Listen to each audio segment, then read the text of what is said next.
Cashflow Diary Podcast, episode 164.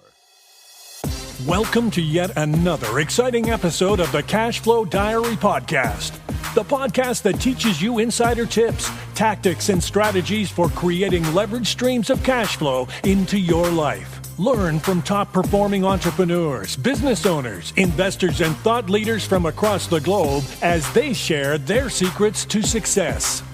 Like what you learn on this and other Cashflow Diary podcast episodes? Go to learninvestingnow.com and sign up to receive powerful tips and information that will help you succeed as an entrepreneur and investor.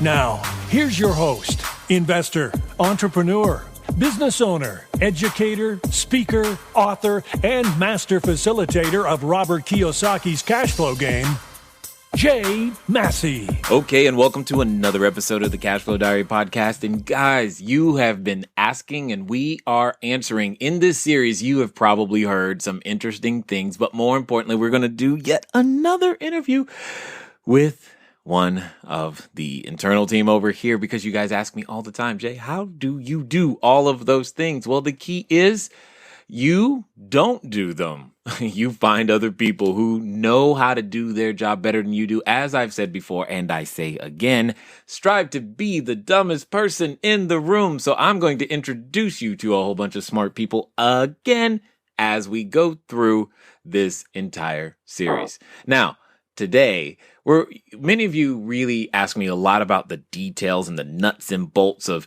the whole real estate side of things. And definitely, how do you get these like appointments with these high level people? And how do you talk to government? And you know, I don't speak government, but today's person does. And I'm so happy that we finally get to the point to where you can hear in her own words how all this magic happens. So do me a favor and help me welcome the VP of Operations over here who makes it work, Miss KimBerly Keyton. KimBerly, you there? I am. Thanks, Jay. I am. You know what? I think they just, I wish, they were like in a room right now. They would just be pummeling you with questions. They probably wish they could ask you so many. So I've got to be careful here because they're like, we only have such a limited time. And as everyone knows, I could talk about any one of them for a long, long, long time because, there's so much that each person contributes. But before we go there, give us a little bit of, the background before you were here. What did you do? Did you go to school, degrees, that type of thing, so that we can have a flavor, so they can have a flavor of the type of individual who you were before you came here. Cool. Okay. Yeah, no problem. I was the typical go to school, get good grades, go to college, find a career, and kind of plant yourself there sort of person.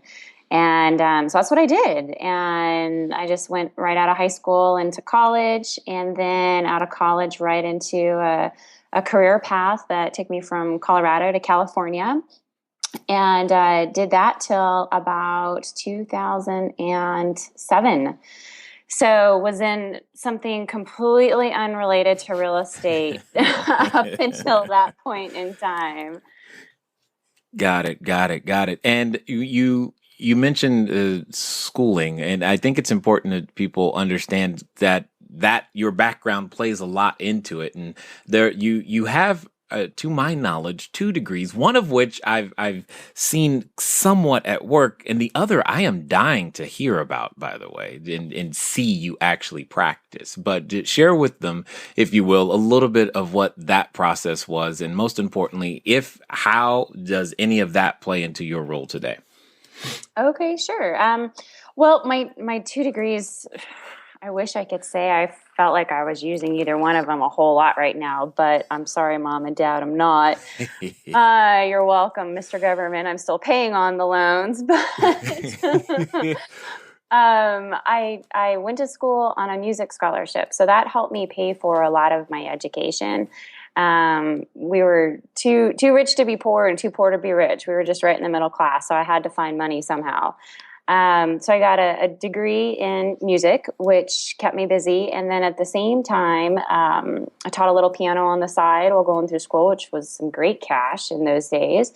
And then I also got a degree in environmental science, which has been a blast. And I still look forward to using some of it in areas of green having and green real estate. So that's what that was in. Now, right there, you just let the cat out of the bag. They now know, because they've heard me say many times, I am not a tree hugger. I'm a tree chopper. They know anytime I say anything that's green related, they know where the idea came from. So we'll definitely talk about some of those things that we've either tried to do, attempted to do, or that can be done inside of the green space as it relates to the landlord's role or the property owner's role to be a better conscious citizen.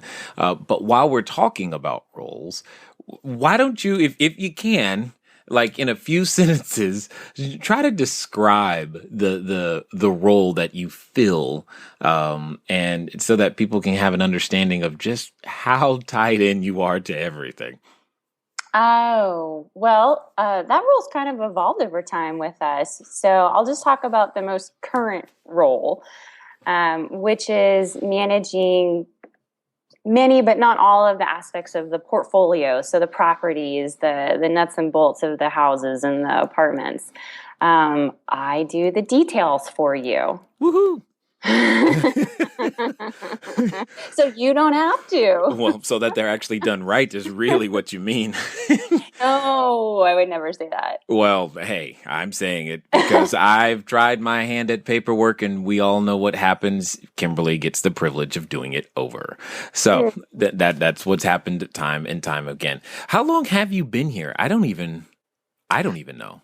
Well, technically, I have been with your organization since March of 2011, right after the infamous Oscar party that started it all. Tell them about yes, because that's one of the questions that how did you come into the picture in the first place? How did we meet? And how did you know that we could be a place where we could work together? Well, I had known you since 2008. Mm-hmm. You met my significant other first, and he saw you on stage at a real estate event, and he thought to himself, KimBerly has to meet that man, Jay. And so, as luck would have it, you and I got to know each other through that real estate education program not long after that. So we were kind of doing our real estate training at that time, back in 2008. And so we just sort of hung around each other. We were in the same zone. We were doing some of the same things. We would get coffee. I invested in some of your early transactions. Thank you very much. And so, we just were friends. Yeah. I remember Really? that. I remember that. I also remember this you hitting your head on a door. Oh my gosh. Yeah. Yes. You must relate that story to them from your perspective. Well, you were, I guess, if we had to put in a traditional school setting, you were the A student when it came to learning all the real estate stuff. So you got there faster than everybody else. So all the rest of us were like, well, what is Jay doing and how can we do it? So you were teaching a workshop on tax sales. And on the break, I had an aha moment, and I was so excited, and I was talking to someone, and I'm definitely a klutz, and I was not watching where I was going, and I walked back into a wall and split open my lip. I still have the scar, I'll have you know, where I busted open my lip that day, where you left a lasting impression. Lasting. That's not the impression we typically go for here, but that's what happened in this particular case. So let's ask this question. When it comes to, your role, when you say the details, can you unpack that a little bit more so that people can have an understanding? At what point do you take over the transaction, so to speak? As soon as possible. I know. That's unfortunately true. So please tell us why as soon as possible. What have we learned by not taking over as soon as possible? This is good. Well, I mean, that's one of the beauties of our very different skill sets. You are a master negotiator. And as soon as you're done negotiating it is as soon as I'm trying to get it out of your hands into my court. And not that you're withholding it, you just sometimes forget and have already moved on to the next project. Yeah, quite true. It's like, wait, what happened to such and such? So, no, I'm the person that loves to organize everything. I like all the ducks to line up in a row. I like all of the T's to be crossed and the I's to be dotted. And I like my map. In fact, I'm already planning Thanksgiving, and I did my meal planning last weekend. That's how much I like to organize in advance because I'm grocery shopping next weekend for Thanksgiving. So I like to do that for your houses and your portfolio and your apartment complex. And, what do we need to do and how can we get there and what's it going to take in order to make all that happen? You bring up an interesting subject. We are completely different. And you didn't plan Thanksgiving last weekend? No, not at all. In fact, I don't intend on knowing what's going to happen on Thanksgiving till like maybe 1 to 2 days before. But with that on the side, I guess the question is sometimes I think, when we're out there building a team, I think we make the mistake of trying to find people who are too much like us. But how do you deal with me being so different? Because that's got to be the other side of that same equation. Two people on the same side, yeah, they get along fine. How do you deal with the straight differences? Because yeah, you're right. I do keep moving on to the next thing, and that does occasionally cause a challenge. Well. Not that we've ever had a difficult conversation or two in our relationship. No. At least not on this. Not right now. No, we're good. No. Well, I mean, honestly, though, it's you and I started as friends and had a mutual respect for each other. And that's always a great place to come back to. I also respect what you do and don't expect you to be like me. And I feel that you do the same for me. So I think we come from this place of mutual appreciation and acknowledgement of our vast different ways of operating, because we also share the common goal of getting something to work and making it come together. And so, yeah, we just work through it. That's true. So when it comes down to speaking government, you heard me mention that, and that I call that a very foreign language to my whole entire being. Could you help everyone understand why specifically how that particular skill set has played a role, and more importantly, why they might want to consider someone who knows how to speak that language? Yeah. Well, we've had some fun conversations. Especially as you've grown and your portfolio has expanded, that there's a lot of opportunities out there in the affordable housing arena and in the apartment complex and multiplex arena for incentives that we always hear about. Oh, government money, and how do we get it? And so, you've given me a lot of freedom in our working relationship to pursue things that I think may improve the overall portfolio. And so I had a background with experience in having to interact with a lot of government and bureaucracy from a local level up to a statewide level, and filled out more than my share of grant applications during that time period. And they're so painful. Oh my God, they're even painful for me. And I like details. So yeah, that's been something that's been interesting in a good way to pursue for the apartment complexes, specifically in our situation, and going after funding and tax abatements and learning and looking for ways to leverage relationships that helps get the local officials something that they want and something that makes our portfolio more profitable, which is something we want. Got it. Now, lots of that. So with that being the case, let me ask you this. Would you consider it optional to have someone who speaks government, given what it is that we do? I would say it's optional depending upon what the goals of that investor is. If you are looking to, in my opinion, and it's only my opinion, but if you're looking to just have 8 to 30 rental units and you're going to be done and you're good and you're happy and that's kind of all you really want to do and you're going to pay it off and just go do other things, I'm not sure if it's really that important, because it is, if you haven't done it before, it is a bit of a learning curve. But if you want to grow a portfolio and if you want to, be in multiple states and you want to have hundreds of units, it's not optional. You got to figure it out either personally or preferably with somebody that's already got some sort of inkling of what to do. Got it. So for the entrepreneurs out there who are listening to you going, wow, I wish I had a KimBerly, could you tell them, how can they find someone like you? What would be the best tactic, strategy, goal? How do they attract that person? And most importantly, get them to want to contribute their skill sets to the organization? Okay, well, I'll start with the first part, which is how do you find that person? It's going to be somebody with some sort of professional background. And if you're going to any sort of real estate clubs or you're networking within whatever your current industry is in, I'd start looking around, because the real estate investors have such a varied background and have so many different resources and experiences they come with. You may already know someone that already does it. If you have the no friend club and you don't go anywhere and you don't leave your house, I would start on LinkedIn over Craigslist, because that's a much vaster professional pool of people to look through. That's where I would start. It's probably somebody you already know. I didn't even realize it.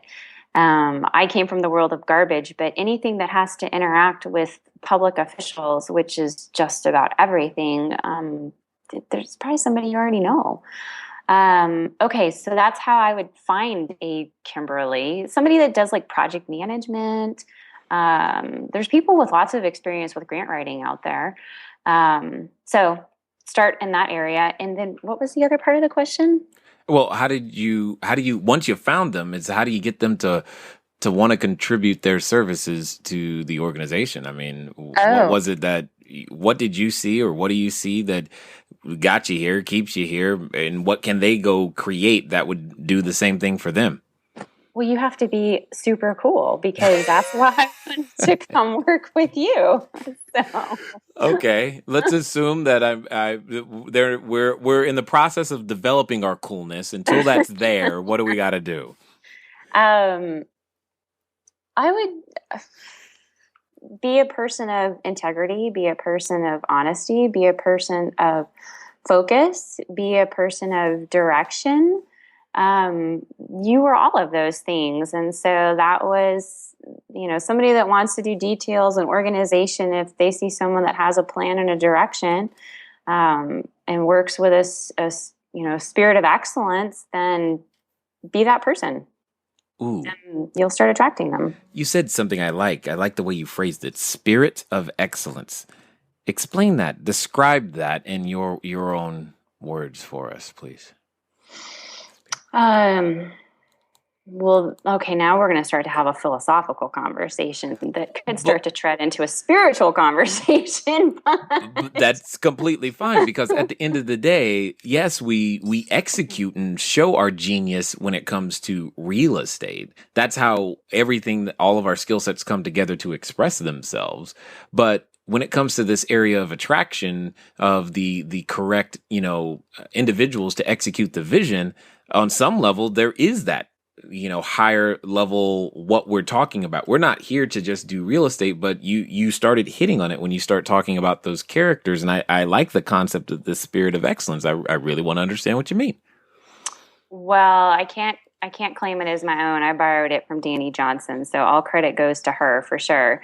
But the spirit of excellence, the way I interpret it, is just all of those characters I was mentioning before, but it's that internal belief of what each of us has inside of us for why we do what we do, and operating with excellence or integrity or honesty, no matter what the circumstances are in front of us. And that's not always easy. You and I have been through some pretty challenging times. And there's certainly temptation as you go through some of those really hard moments to take the easy path, but not the right path.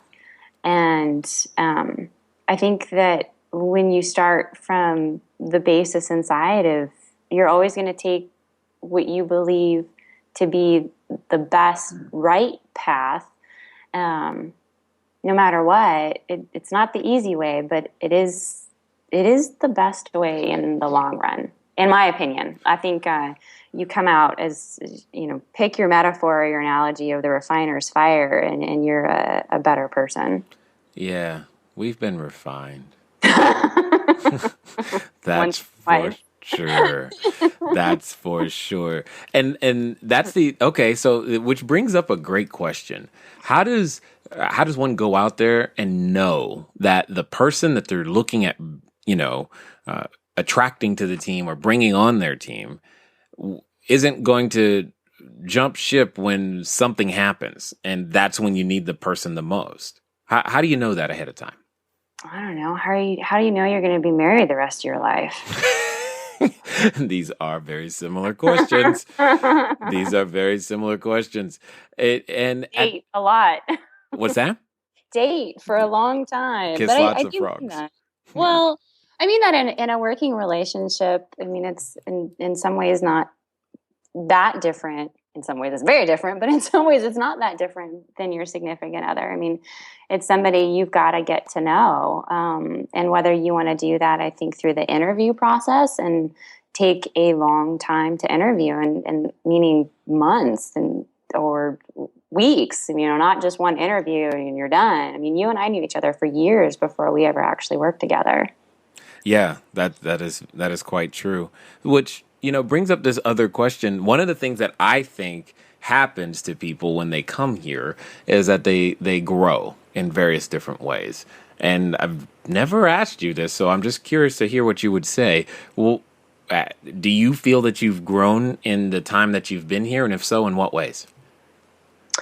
I would definitely say that I've grown. I've grown in learning to. I think in our conversations, in our interactions, has been a place where I've had to grow a lot in expressing thoughts about what opinions I have about direction of the portfolio, or feelings or hunches or gut reactions to certain vendors that may be on our team, and not, being a person that naturally doesn't want to upset the boat and naturally wants to be a people pleaser. And for me, having to work through setting a lot of that aside, no matter, what my fear or perception was of what your reaction was going to be. And working through those difficult, challenging, or, because it was usually about something that, well, I don't know what's Jay going to say, or how's Jay going to react, or am I going to upset him? And having to grow through learning to put that stuff aside, because you and I have had some really deep, honest, good conversations that have helped, I think helped, the overall direction of the company and some things that we've done. Yeah, I often tell people that if you ever listened to any of our conference calls, it could sound like we're arguing, but I promise you, we're actually making progress. We come out better for it. We have very, very strong opinions about many different aspects, but they're the very things that I invite because I think we make something better together with those strong opinions properly voiced in the correct forums, so that we have the ability to go out there and serve more and more and more and more people. And that's one of the things that I get excited about, is that we can do more. Our capacity does increase.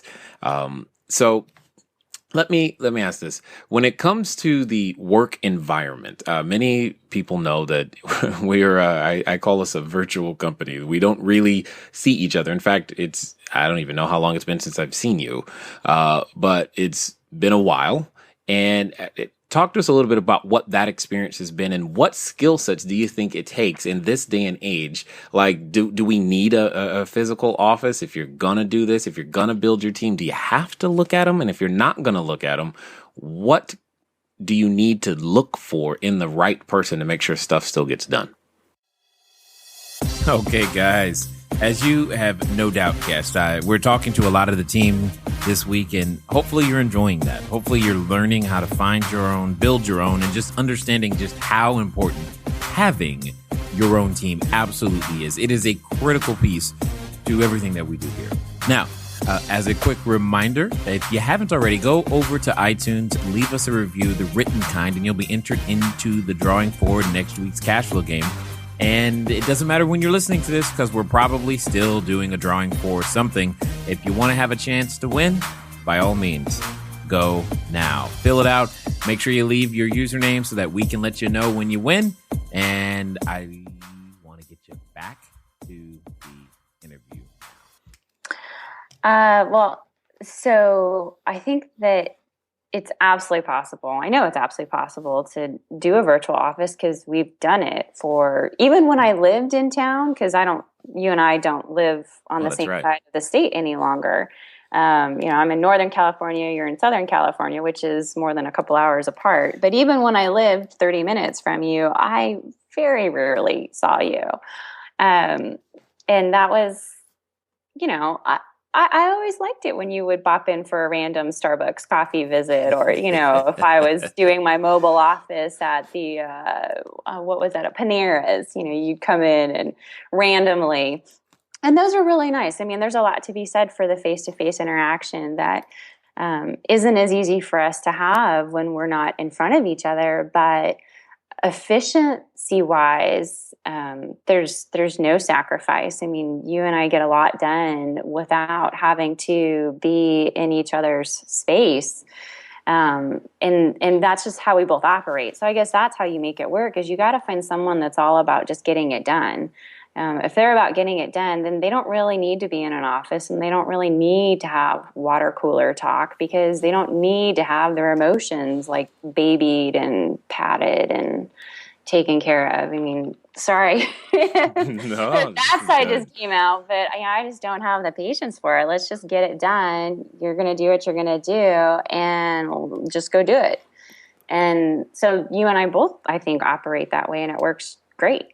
Quite well. Yeah, anybody, look for people that are like that. There's plenty of them out there. They just want to get it done. Yeah, and indeed, they just want to get it done, being the key. Speaking of getting things done, I'm often asked, Jay, how do you put your construction team together? And I'm just like, okay, we go and find a construction manager and they do all these things, but I'm going to ask you, because you'll probably give them even more information than I could even begin to work with. But so, KimBerly, how do we put our construction teams together? Well, I like to interview everybody. Yes, she does, folks. You have no idea. And she does mean everybody. I do. Whenever we've put any of our teams together, whether it was on the property management side or the construction side or internal team hiring, I like to have a broad candidate base. I like to have a variety of candidates from on the construction side. I'll look for, and I really like to have referrals. That's a big one for me. So I'll ask anybody and everybody, who do they know? And then I'll reach out to those people to find out if they're interested in our projects and what their current schedules are looking like and kind of what their background is. But I like to have a selection of small mom and pop people all the way up to the corporate. We do all the Section 8 low-income housing tax credit projects for all the big developers in the town. And then I like to see what they're gonna do for us, and what their background is, and what their reliability is, and what their cost is. So that's where I start.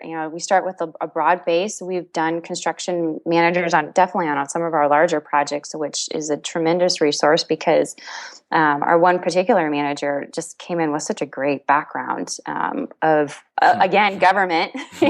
He was a former building official for a city. So that's somebody who already speaks the language. In fact, my favorite conversation we ever had was we went out to meet with the local building officials with our construction manager. And we go on this meeting with the head building official. And the two of them, really honest to Pete, I think in 15 minutes said 10 words. And it was a lot of grunting and pointing. And then the local guy called in his sub officials for like the different specialties of the plumbing, electrical, heating and air. So, each one of those guys came in, and then they said, maybe another 10 to 15 words each. And then we left. And I looked at our construction manager and I was like, was that good? Did we just get what we wanted? he looks at me and he just nods his head yes. So, you're like, awesome. Great. Awesome. Again, it was having somebody that had a serious specialization in an area that we were needing for a larger project than maybe we were used to doing at that time. And so, pulling in a specialist wherever we were weak and then working with him to interview and talk to and leverage his skill set and knowledge to make the final determination of our vendors for our subcontractors and how we wanted to put together the individual contractors who actually were going to go out and do the work. So that was a long answer to your question. No, it's a big question. Lots to unpack. With that being the case, I know one of the questions that's going through somebody's mind is, where did you find that construction manager? Who do I know? Yeah, right. I mean, I'm a big believer, if you guys haven't figured out, in my network and expanding my network. And so I'm always constantly working on expanding my network. So from my professional career prior to real estate was in solid waste and recycling. And so I've got a pretty good network there. And so I just tapped into it. A lot of good professionals who have been around a long time, and who did they know? And so our construction manager came out of that. I pull a lot of referrals as well off of LinkedIn. I do a lot of networking on LinkedIn, and I'm pretty active in a lot of the LinkedIn groups, especially when I have a question. If I'm trying to find an answer for something we're trying to do, I love the LinkedIn groups for getting feedback. Yep. I love them because you love them. And that's all I'm going to say on that. As you talk about your history with the government and solid waste, etc., I know there have been times where you've actually taught classes on things that are environmentally conscious for that maybe a number of our listeners would absolutely love to hear. What would you say are some of the top 3, top 5 things, someone who's out there looking to be involved in real estate, whether they're rehabbing or just a landlord in general, that they could do to go out there to be more environmentally friendly at the same time? Well, some of our, I would say, easiest and biggest bang for the buck green features have been in the plumbing department.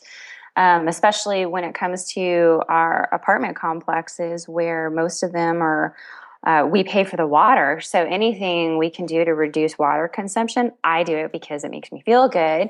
And then I do it secondarily because it helps the portfolio. Yes.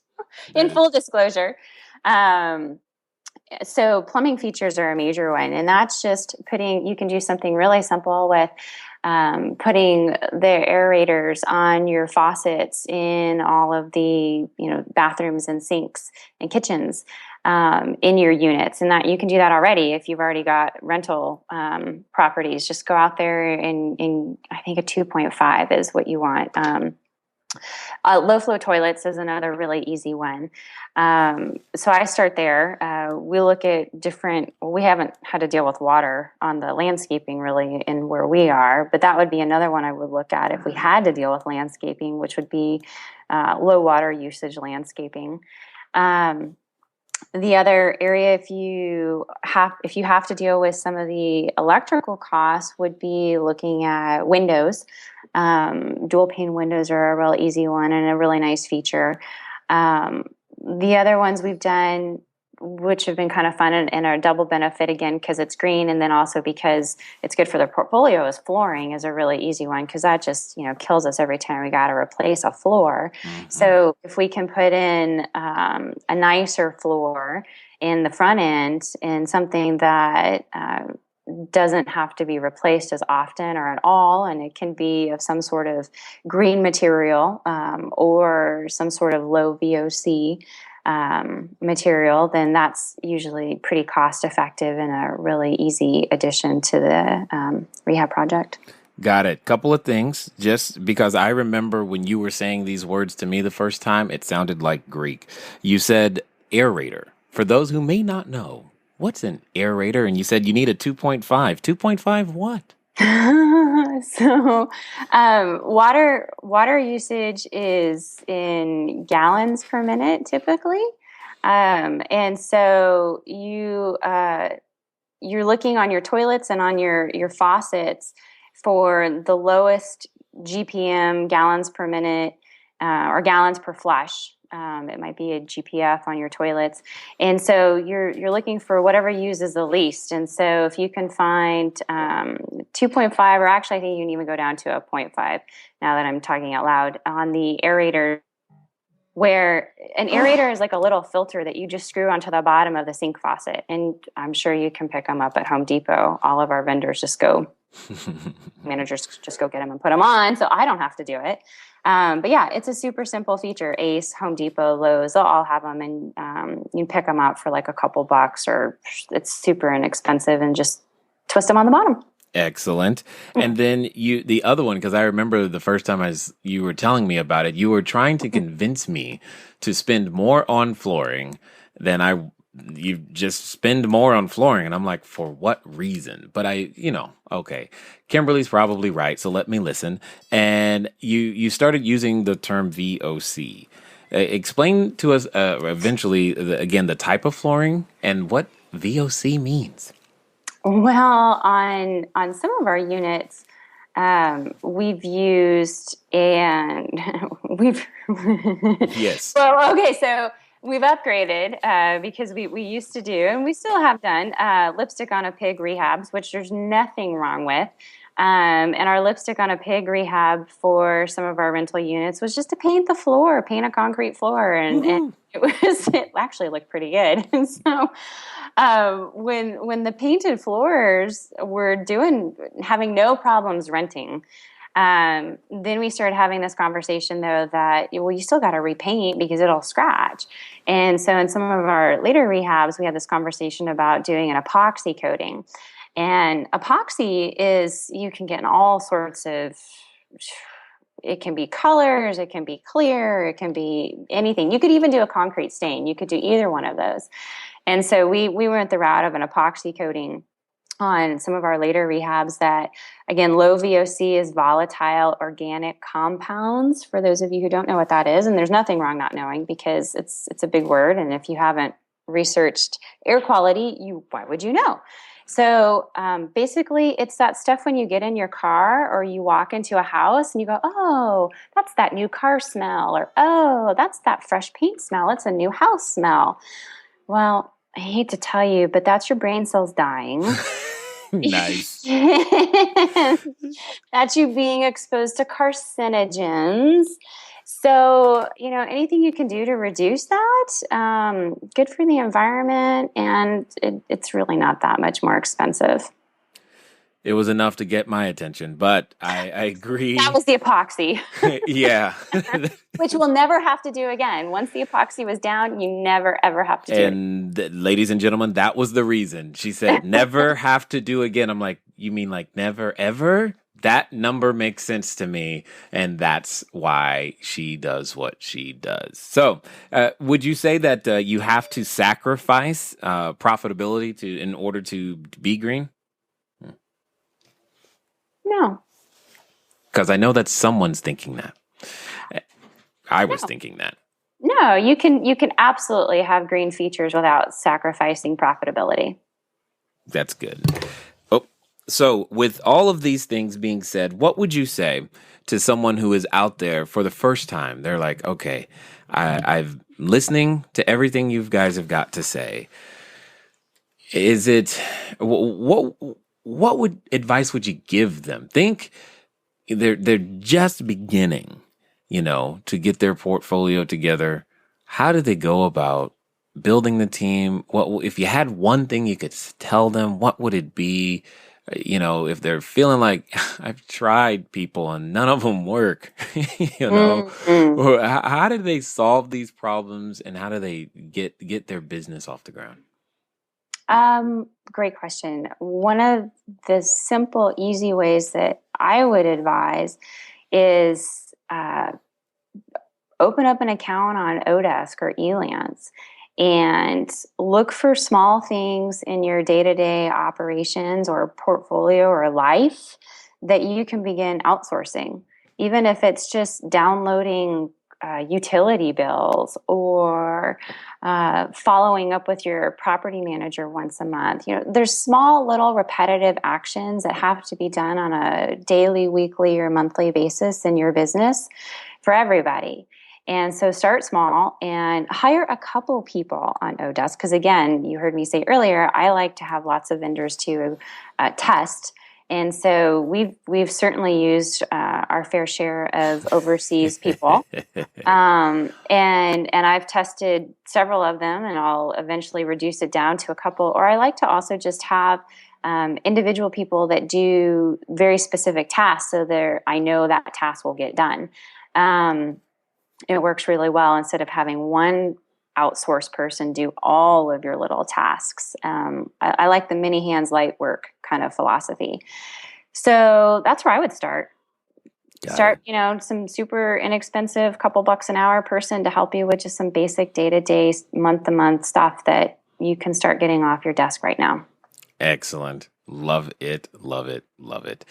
I definitely thank you for taking the time to invest here, and hopefully hopefully it'll cut down on the number of emails, but maybe we created a few more as it goes. But I definitely appreciate, I know you know this, but I'll say it again.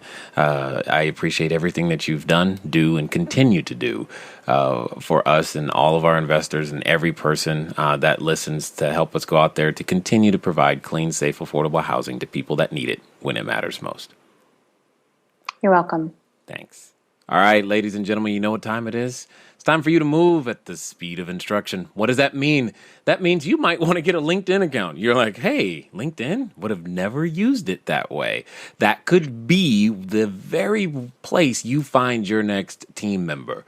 As you heard KimBerly speak, there were a number of keywords, a number of occupations, a number of backgrounds that you could easily type in to a search engine such as LinkedIn. Yeah, I called it a search engine. I know what it is, but I think of it as a search engine because if I'm searching for a person, that's a good place to find it. Put those keywords in, see what pops up, begin that process. Build your team, find that detailed person, and if you need someone to speak government, well, you know what to do there too. It's been fun talking to you, and I'm glad that you take the time to listen. I look forward to talking to you guys soon. Until next time.